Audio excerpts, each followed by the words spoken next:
Some games don't try to make you feel happy. They don't try to hype you up. They don't even really try to entertain you in a traditional way. They just tell you a story, and Machinarium is one of those games. Machinarium is a game about loneliness, broken robots, and a world that had its good days a long time ago. But somehow, it's still beautiful. Machinarium was made by a Czech video game studio called Amanita Design. And right away, that already explains a lot. Because Amanita Design does not care about the regular video game bullshit. They care about vibes and a good story. The studio was founded in 2003 and from the very beginning they had a very specific identity. All their assets are hand-drawn, they only make chill puzzle games, there is little to no dialogue in any of their games, the characters are always weird, and the music...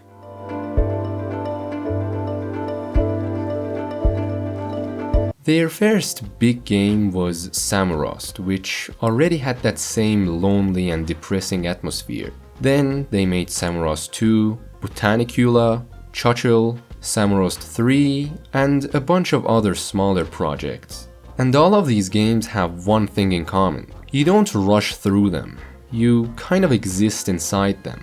And Machinarium is basically the purest form of this idea.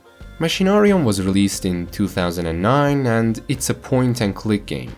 Yes, a point-and-click game. Some of you have already checked out mentally, but hear me out. You play as a small robot named Joseph, who gets thrown into a giant junkyard at the very beginning of the game. No dialogue, no tutorial telling you what to do, and not even a huge cutscene. You're just there, broken and alone, surrounded by scrap metal and garbage. Which is honestly a strong opening, because it immediately tells you what kind of world you're entering. Machinarium takes place in a city entirely populated by robots. There are no humans, no animals, no plants, just clankers. And this city is not shiny, it's not futuristic, it's old and rusty, almost like it's falling apart.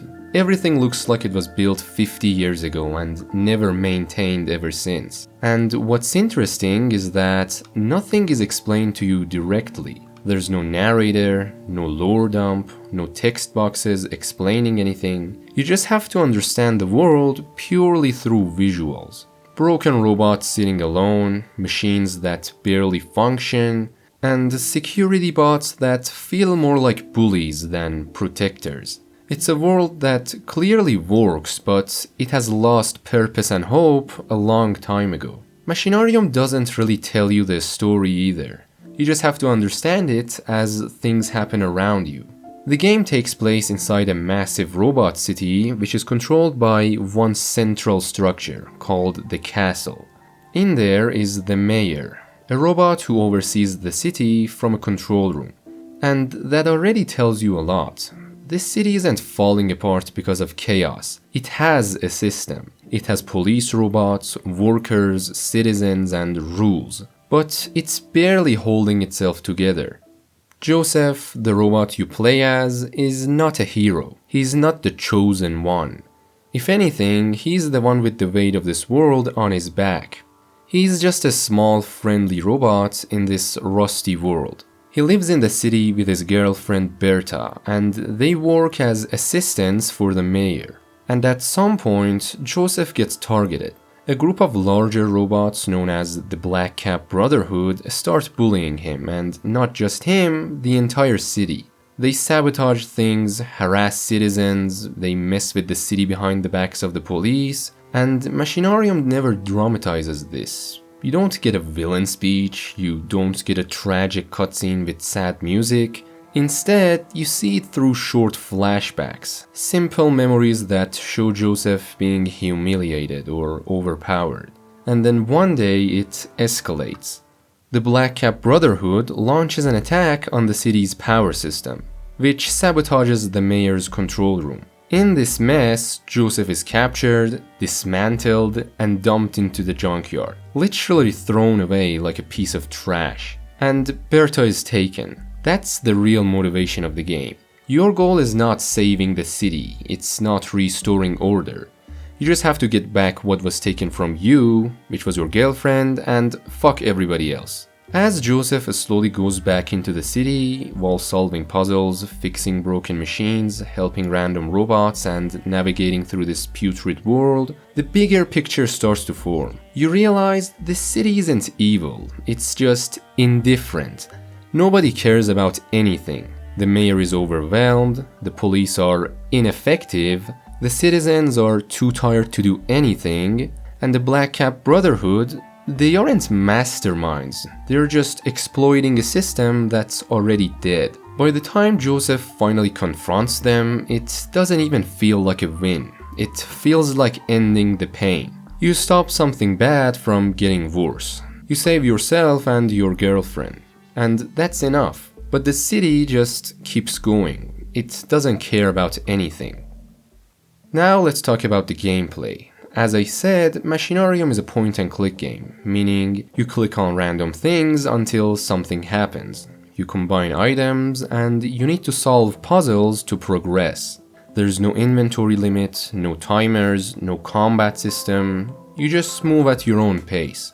It really is a game of intellect. You do get stuck in places if you're not smart enough. Well, shit. And there's one really important mechanic that Joseph has. He can stretch or compress to change his height, and a lot of these puzzles are built around that idea.